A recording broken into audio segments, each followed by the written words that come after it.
ان کو دولت مل گئی، اتنا بڑا خزانہ تھا اس کے پاس کہ قرآن کہتا ہے کہ ایک جماعت مل کے صرف خزانے کی چابیاں اٹھاتی. یعنی یہ معاذ اللہ کوئی گپ نہیں، یہ قرآن مجید نے بیان فرمایا کہ ایک جماعت مل کے صرف خزانے کی. تو حضرت سیدنا موسیٰ علیہ السلام نے کہا زکوٰۃ دو. زکوٰۃ کے معاملے میں لوگ ہیل و حجت سے کام لیتے، غریب ہو جاتے. اس کو کہا زکوٰۃ دو تو کہنے لگا آپ کی تو میرے مال پہ نظر ہے. اب نے فرمایا تو بڑا بیوقوف ہے، مال تجھے اللہ نے دیا ہے نا، تو اللہ کے رستے میں دے.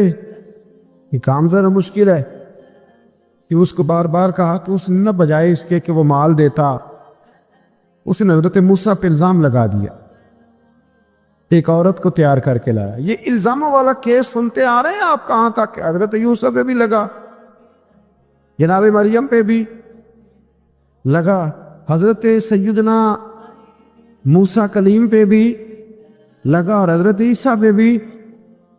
سارے ہوئے نا الزامات. آپ کیا بات کرتے ہیں؟ الزام لگانا، بہتان ترازی کرنا، اور ہمارے یہاں اچھی بات دل سے پھیلتی ہے، بری خبر وہ جلدی پھیل جاتی. ایک عورت کو تیار کر کے لایا معاذ اللہ تعالیٰ حضرت موسیٰ پر الزام لگانے کے لیے، اور جب وہ بی بی آپ کے سامنے لا کے کھڑی کی تو حضرت موسیٰ نے جلال فرمایا تجھے قسم ہے اللہ کی عزت کی، سچ سچ بتا معاملہ کیا ہے. تو وہ خاتون کانپنے لگی، کہنے لگی میں موسیٰ کلیم کے سامنے کیسے کھڑی ہو سکتی، مجھے تو اس نے پیسے دے کے تیار کیا، مجھے اس نے مجھے پیسے دے کے تیار کیا، اور بڑی اس نے مجھے تکلیف دی ہے. یہ جب کہا تو حضرت موسیٰ علیہ السلام رونے لگے کہ تو سارا کچھ کرتا پر میری سفید چادر پہ داغ تو نہ لگانے کی کوشش کر. آپ رونے لگے. آپ یقین کریں لوگ تکلیف دیتے ہیں، بعضوں کا ایسی بات کرتے ہیں جس کا کوئی وجود نہیں ہوتا. تو یہ کچھ لوگ کر دیتے ہیں لیکن وہ سمجھتے نہیں. کہتے ہیں آپ حوصلہ کریں، آپ درویش ہیں. حضرت موسیٰ سے بڑا درویش کون ہوگا؟ کلیم تھے نا اللہ کے، بڑا جگرا ہے نا. لیکن رو پڑے، کہنے لگے تجھے ایسا نہیں کرنا چاہیے. کہنے لگے اللہ اب اسے سزا دے. تو رب کریم نے اس کے سارے ساز و سامان سمیت اسے زمین میں دھنسا دیا. وہ زمین میں غرق ہو گیا اپنے خزانے سمیت. امام اعظم ابو حنیفہ رحمۃ اللہ تعالی علیہ کچھ لوگ حسد کرنے لگے تو ایک عورت ایک دفعہ آ گئی، کہنے لگی کوئی مسئلہ پوچھنا ہے. یہ بڑا کٹھن سا معاملہ ہوتا ہے، جو آدمی جو کام کر رہا ہوتا ہے وہی روپ دھار لیتے. مسئلہ کچھ نہیں، اندر آئی تو باہر سے شور ہو گیا. لوگ آ گئے، کوتوال کو بلا لیا، معاذ اللہ امام صاحب کے پاس بی بی ہے، جیل میں لے گئے، سویرے فیصلہ کریں گے. رات کو ساری رات امام اعظم نے نماز پڑھی، ساری رات، اور کہنے لگے اللہ اب تو میں بوڑھا ہو گیا، اس حال میں اب ان سوالوں کا جواب دوں گا. وہ عورت بھی ساتھ بند تھی، اس عمر میں ان سوالوں کے جواب یار بڑا مشکل ہوتا ہے. اللہ اکبر. اس عمر میں امام صاحب رو رہے تھے تو اس عورت کا دل نرم ہو گیا. امام صاحب سے کہنے لگی مجھے غلطی ہو گئی، میں نے پیسے کسی سے پکڑ لیے تھے. حضور آپ تو اللہ کے نیک بندے. امام صاحب کہنے لگے اب ایک نیکی کر، کوتوال سے کہہ کہ مجھے کوئی تکلیف ہے تو میں دوا کھا کے واپس آ جاؤں گا. تو وہ کوتوال تو پہلے ملا ہوا تھا، اس نے اس کو کہا کہ مجھے کوئی تکلیف ہے میں گھر جاتی ہوں، دوا کھا کے واپس. امام صاحب نے سمجھا دیا. وہ گئی تو جو برقع اس نے پہنا ہوا تھا نا، نقاب ساری عورتیں، وہ جا کے اس نے امام صاحب کی بیوی کو دیا. امام صاحب نے اس کو سمجھا کے بھیجا تھا. وہ برقع گھر لے گئی اور جا کے زوجہ کو ساری بات سنائی. وہ دوائی کھانے گھر چلی گئی اور زوجہ برقع پہن کے تھانے آ گئی. سویرے قاضی کے سامنے بھیج ہوئے تو کہنے لگا جی آپ اتنے بزرگ ہو کے عالم ہو کے بیوی کے ساتھ اکیلے. فرمایا میری بیوی ہے تو میں نے اکیلے ہی ہونا تھا اس کے ساتھ، اور کس نے ہونا تھا؟ جناب آپ کی بیوی. فرمایا بلاؤ میرے سسر کو، اور بلاؤ محلے کی 10-12 عورتوں کو بھی دیکھ لے. انہوں نے دیکھا تو امام صاحب کی بیوی نکل آئی. وہ جتنے تھے نا الزام لگانے والے وہ اب غور سے دیکھ رہے تھے. تو ایک کہنے لگا امام صاحب سے یہ کیا ہوا؟ فرمایا قرآن ہے وَتُعِزُّ مَن تَشَاءُ وَتُذِلُّ مَن تَشَاءُ. یہ قرآن ہے. ہونا کیا تھا؟ رب نے اپنا وعدہ سچا کر کے دکھایا ہے. تو اس نے بھی الزام لگایا، پھر سزا یہ ملی کہ وہ ہمیشہ کے لیے زمین میں دھنستا۔ دولت کون دیتا ہے؟ اللہ دیتا ہے نا، تو اگر اللہ کہے تھوڑی سی واپس بھی کرو، بندیاں دے خرچے بات جانتے تھے، تھوڑی سی واپس مانگ لے تو ہاتھ تنگ ہو جاتا ہے۔ کہ خاتون نے ایک دفعہ مجھے پیغام دیا تو میں بڑی اس کی بات سن کے مجھے عجیب لگا۔ وہ کہنے لگی کہ دوسری جگہ میری شادی ہوئی ہے، مجھے طلاق ہو گئی تھی، تو مجھے ایک تانا روز سننے کو ملتا ہے، تو اتنی اچھی ہوتی تو وہاں نہ رہ لیتی۔ تو بھئی یہ کوئی تانے والی بات ہے؟ کوئی ضروری ہے کہ بیوی غلط ہوتی ہے تو طلاق ہوتی ہے؟ اللہ کے محبوب علیہ السلام کی 2 صاحبزادیوں کو ابو لہب کے 2 بیٹوں نے طلاق بھیج دی تھی، کس کی غلطی تھی؟ تو آپ کیا کہہ سکتے ہیں یہاں کیوں طلاق؟ تو اتنی جلدی بات تھوڑی کر دیں گے آپ، تھوڑی احتیاط فرمائیں بولنے۔ حضرت عبداللہ ابن عباس فرماتے ہیں میرے نبی پاک علیہ السلام نے میری تربیت فرمائی، اور محبوب پاک علیہ السلام نے فرمایا عبداللہ یاد رکھنا، یہ نوجوان دوست میری بات لکھ لیں، پریشان لوگ میری بات لکھ لیں، جن کے پاس قوت فیصلہ نہیں وہ اس بات کو لکھ لیں۔ حضرت عبداللہ ابن عباس فرماتے ہیں میرے نبی پاک علیہ السلام نے مجھ سے فرمایا تھا عبداللہ سن، اگر ساری دنیا مل کے تیرا کوئی نفع کرنا چاہے کر نہیں سکتی جب تک میرے رب کی رضا نہ ہو، اور فرمایا ساری دنیا مل کے تیرا کچھ بگاڑنا چاہے تو عبداللہ بگاڑ نہیں سکتی جب تک رب کریم کی حکمت کا تقاضا نہ ہو۔ لوگوں سے ڈرنا، لوگوں کی طرف دیکھنا، ماحول دیکھ کے اپنے راہ کا تعین کرنا، ہر بندے کے خیالات کے مطابق ڈھلنے کی کوشش کرنا، فلانا نہ ناراض ہو جائے، فلانا نہ ناراض ہو جائے، اور جس نے ہونا ہو جائے، بس رب رسول ناراض نہ ہو۔ اپنی زندگی میں اپنے مالک کو مولا جان کے، بل اللہ مولاکم، اللہ تمہارا مولا ہے، وَهُوَ خَيْرُ النَّاصِرِينَ، وہ بہترین مددگار ہے۔ توجہ جب بھی کریں رب کی جانب کریں، اپنے دل کا قبلہ درست رکھیں، سوچوں کے زاویے سیدھے رکھیں۔ میرے بھائی، مالک جب بندوبست کر دے نا، جب مالک بندوبست کر دے، پھر ایسا بندوبست کرتا ہے کہ لوگوں کے پاس نا چارہ نہیں رہتا۔ حضرت مریم رضی اللہ تعالی عنہا پاک باز تھی، مسجد میں رہی تھی، پر مالک کی حکمت کے تقاضے بڑے عجیب ہیں نا۔ پھر جناب مریم کو اللہ تعالیٰ نے بغیر شوہر کی اولاد عطا کر دی۔ یہ بات یہ ایسی تھی، کسی نے کہا تھا کہ مخلوق تو فنکار ہے اس درجہ کے پل بھر میں سنگے در کعبہ سے بھی اصنام تراشے، تم کون ہو کیا چیز ہے داغے کبابی، لوگوں نے تو مریم پہ بھی الزام تراشے۔ تو لوگوں نے کہا کدھر سے لے آئی بچہ، تیرا باپ تو ایسا نہیں تھا، کہاں سے لے آئی؟ اللہ کرے میں آپ کو سمجھا سکوں، ذرا اپنے آپ کو وہاں کھڑا کریں کہ ایک پاک باز عورت، پاک باپ کی بیٹی، طیب ماں کی بیٹی، اور اللہ کے گھر میں پرورش پانے والی خاتون، ایک وہ وقت اور ایک یہ وقت کہ اس عورت کو کٹہرے میں کھڑا کر کے پوچھا جا رہا ہے کہ معاذ اللہ تیری گود میں بچہ جائز نہیں ہے، کہاں سے لائی ہے؟ اب خود سے صفائیاں بندہ کتنی کو دے، کتنی کو وضاحتیں کرے۔ اور میں نے تو اپنی زندگی میں دیکھا ہے زیادہ وضاحت دینے والے کو بھی لوگ جھوٹا سمجھنے لگ جاتے ہیں، زیادہ وضاحت دینے پر بھی لوگ کمزوری کا اظہار سمجھتے ہیں کہ کمزور پڑ گیا۔ آپ صلح کی کوشش کرتے ہیں، سامنے والا بزدل سمجھ لیتا ہے، زیادہ وضاحتیں بھی کمزور کر دیتی ہیں۔ اب حضرت مریم کو کٹہرے میں کھڑا کر کے کہا بچہ کس کا ہے؟ تو پھر خدا بندوبست جب کرے، اللہ جب مددگار ہو، تو پھر حضرت مریم کی گواہی درختوں سے نہیں دلوائی، اس نے پتوں سے نہیں دلوائی، پھر فرشتے نہیں بھیجے۔ حضرت مریم کہنے لگی مجھ سے نہ پوچھو، وہ جو پنگوڑے میں ہے اسی سے پوچھ لو، ان سے پوچھو نا، وہ کون ہے پوچھ لو، ان سے کر لو سوال۔ انہوں نے کہا پنگوڑے میں چند دنوں کا بچہ، یہ جواب دے گا؟ مددگار تھا رب، ان کی برات کا اعلان کرنا تھا مالک نے، اور جب مالک اعلان کر دے، جب مالک تیری صفائی دینا چاہے، جب مالک تجھے دنیا کے سامنے نکھارنا چاہے تو پنگوڑے میں لیٹے حضرت عیسیٰ بول کے کہنے لگے انی عبداللہ آتانی الکتاب، فرمایا میں اللہ کا بندہ ہوں، رب نے مجھے کتاب عطا کر کے نبی بنا کے دنیا میں بھیجا ہے، میں اللہ کا بندہ ہوں، کتاب لے کے آیا ہوں، نبی بن کے آیا ہوں۔ پھر پنگوڑے سے اعلان ہو گیا، پھر بچہ بول پڑا، اور یہ ایک دفعہ نہیں بات ہوئی۔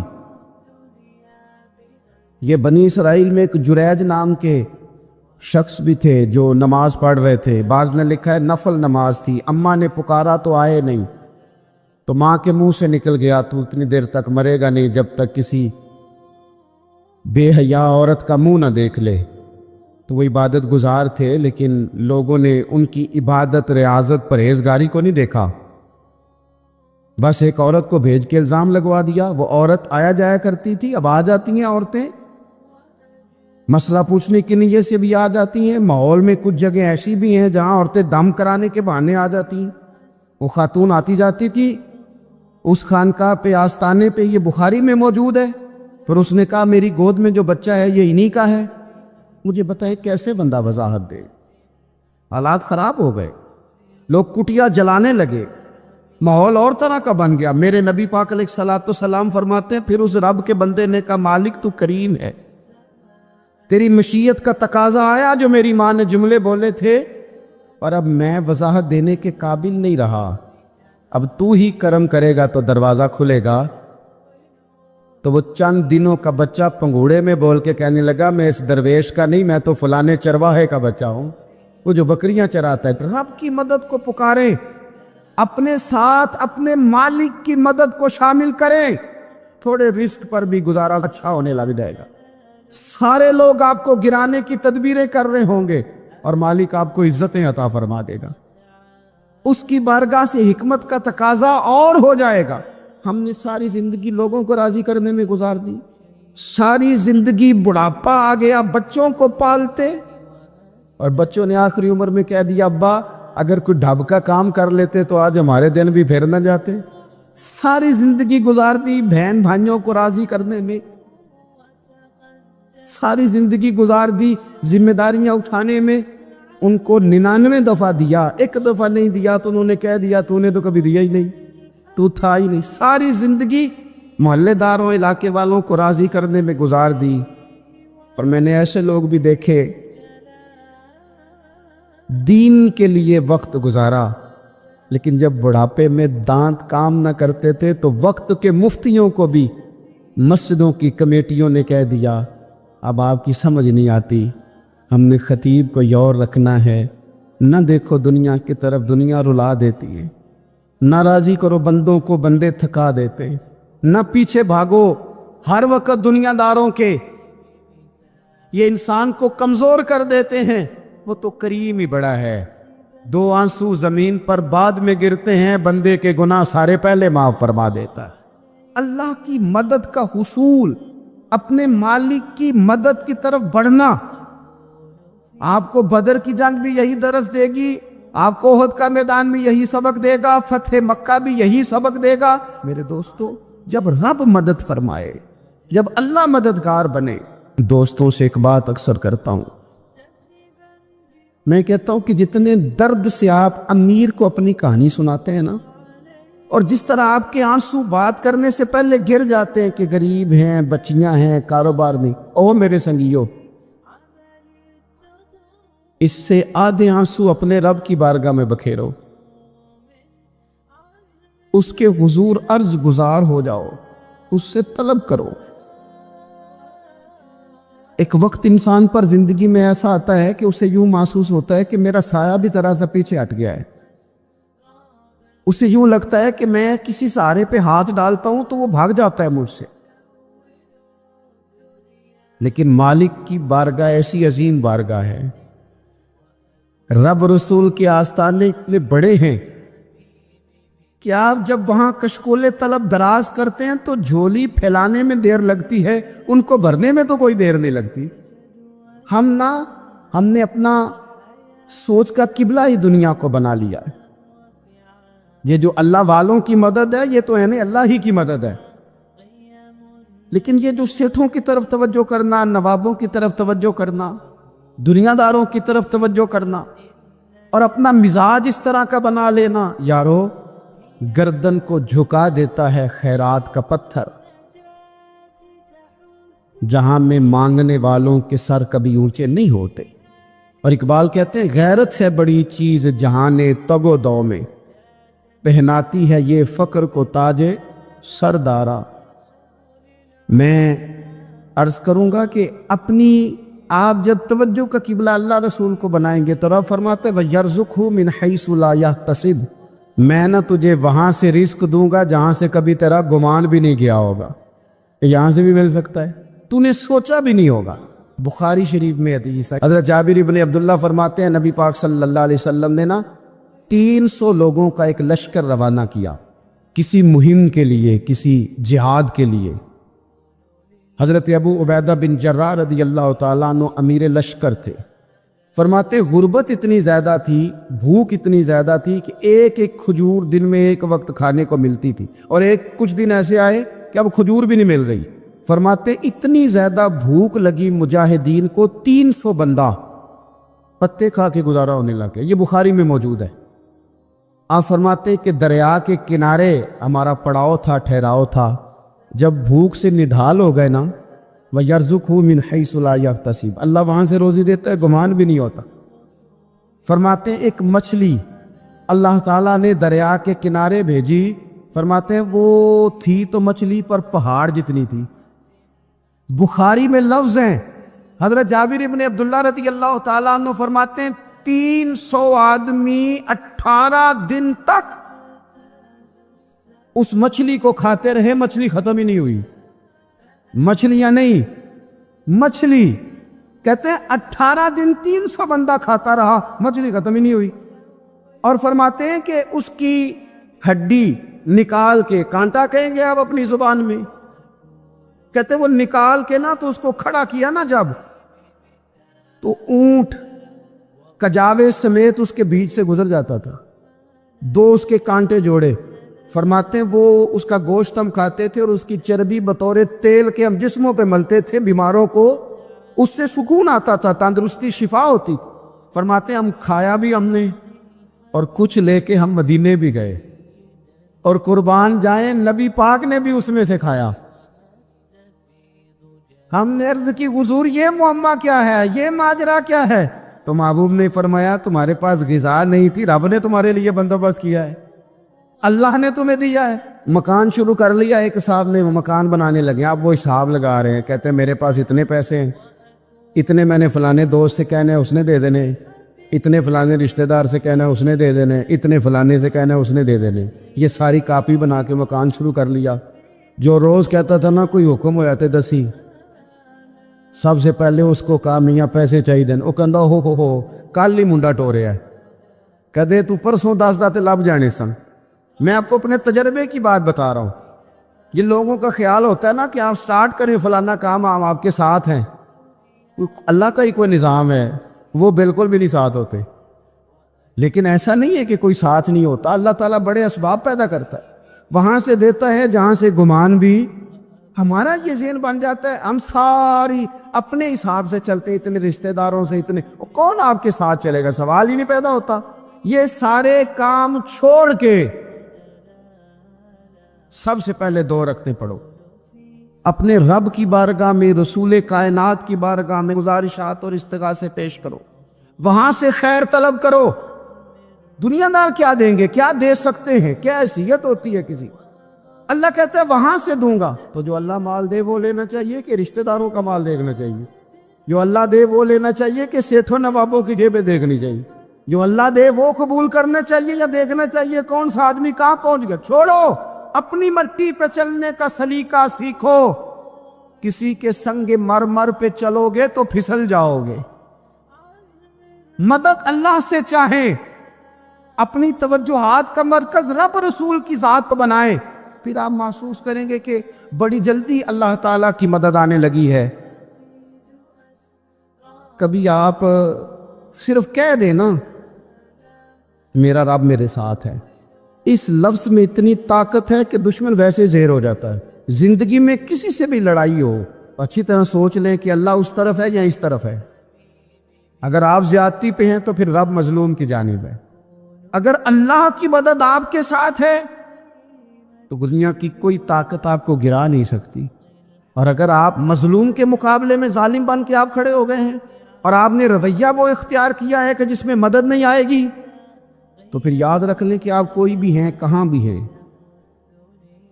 آپ کمزور ہیں.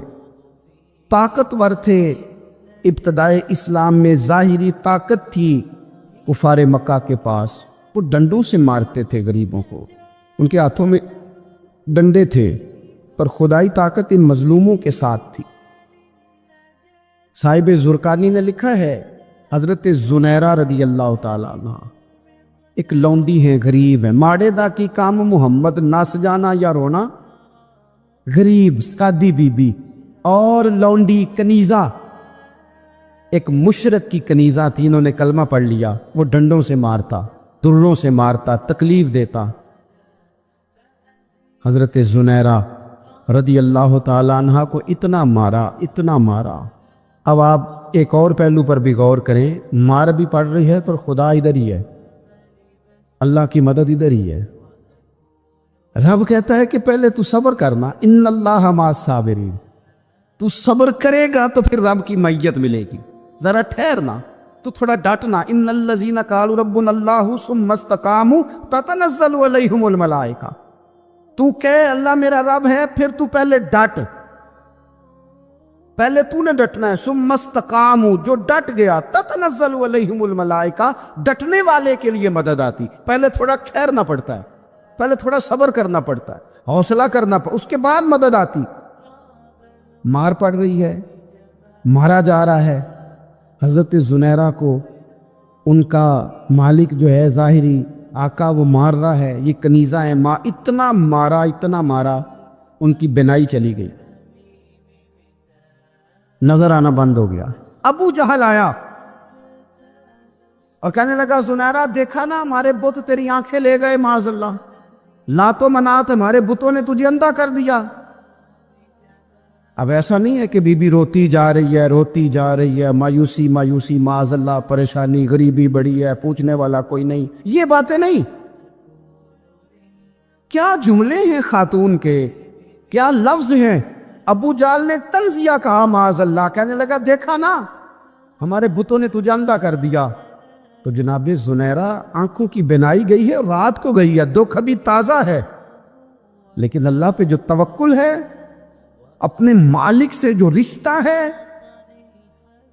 وہ اتنا مضبوط ہے, اتنا طاقتور ہے, اس میں اتنی گہرائی ہے کہ حضرت زنیرہ بول کے نا اتنی قوت سے بولی, اتنی طاقت سے بولی کہ پورے کفر پر لرزہ طاری ہو گیا. فرمانے لگی تمہارے پتوں کی کیا اوقات ہے کہ وہ میری بینائی لے جائیں, یہ میری رب کی حکمت کا تقاضا ہے. جب تک اس نے چاہا زنیرہ دیکھتی رہی, اور جب اس نے چاہا زنیرہ کی آنکھوں کی بینائی چلی گئی, اور اگر وہ چاہے گا نا تو بینائی واپس بھی کر دے گا. اگر ہو ذوق یقین پیدا تو کٹ جاتی ہیں زنجیریں, اگر وہ چاہے گا تو بینائی آ بھی جائے گی.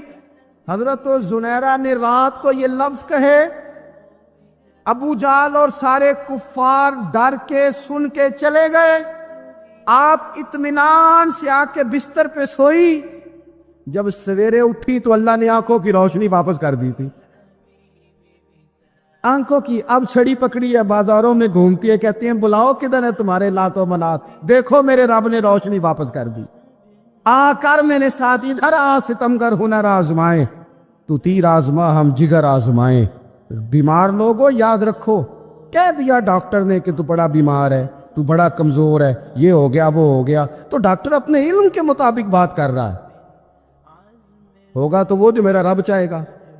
کمزور ہو جانا, پریشان ہو جانا, تکلیف میں آ جانا, پتہ نہیں بات ہو گئی ہے تو جانے کیا ہو جائے گا.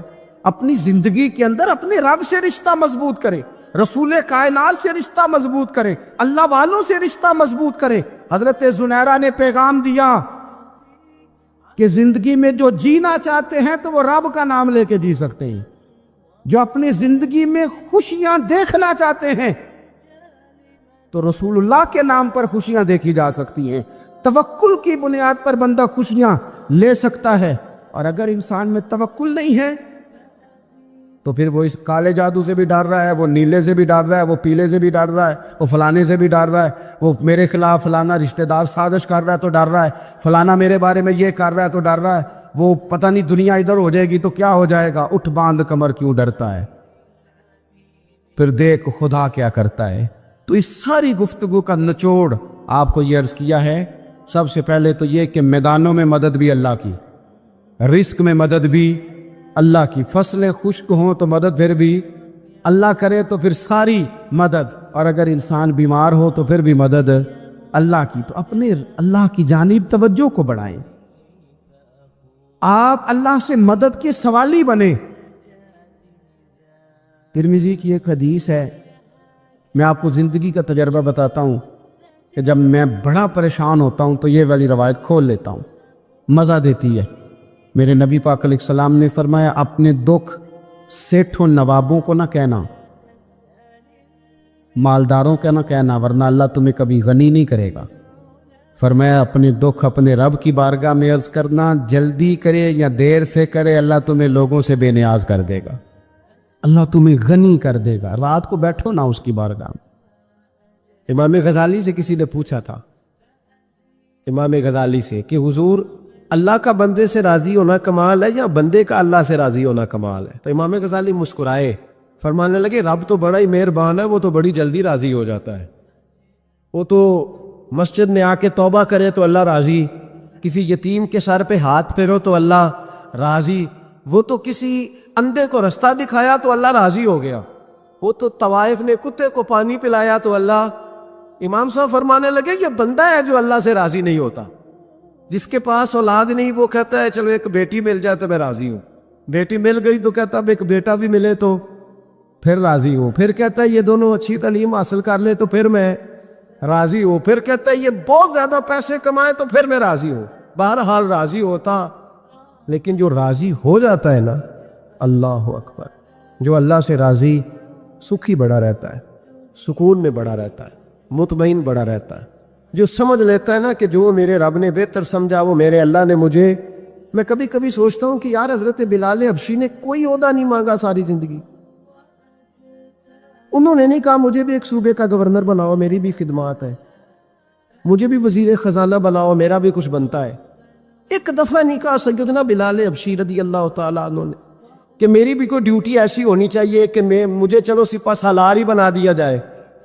ساری زندگی مسجد میں جھاڑو دیا تو اسی پہ راضی رہے, ساری زندگی محبوب کے مہمانوں کا لنگر پکایا تو اسی پہ راضی رہے, ساری زندگی میرے محبوب علیہ السلام کے بچوں کی نوکری کی تو اسی پہ راضی رہے, راضی بالرضا رہے.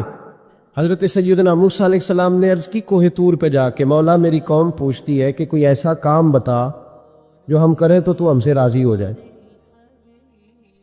حضرت موسیٰ کی قوم کا خیال تھا کہ تہجد کا حکم آئے گا تو پڑھیں گے, صدقات کا حکم آئے گا تو دیں گے, جہاد کی بات ہوگی تو کریں گے. کچھ جو نیک لوگ تھے ان میں سے انہوں نے یہ پیغام دیا کہ مالک ہمیں بتائے کہ وہ کس کام پہ راضی ہوتا ہے, ہم وہ کام کریں تاکہ اللہ ہم سے راضی ہو جائے. حضرت موسیٰ کلیم کہتے میں نے عرض کی مولا میری قوم پوچھتی ہے کہ کون سا ایسا کام کریں کہ تو راضی ہو جائے. تو رب کریم نے ارشاد فرمایا موسیٰ, کہتے میرا خیال تھا کوئی لسٹ ملے گی, لیکن مالک نے ایک جملہ کہا, ایک جملہ, اور تفسیروں کے دریا بہا دیے.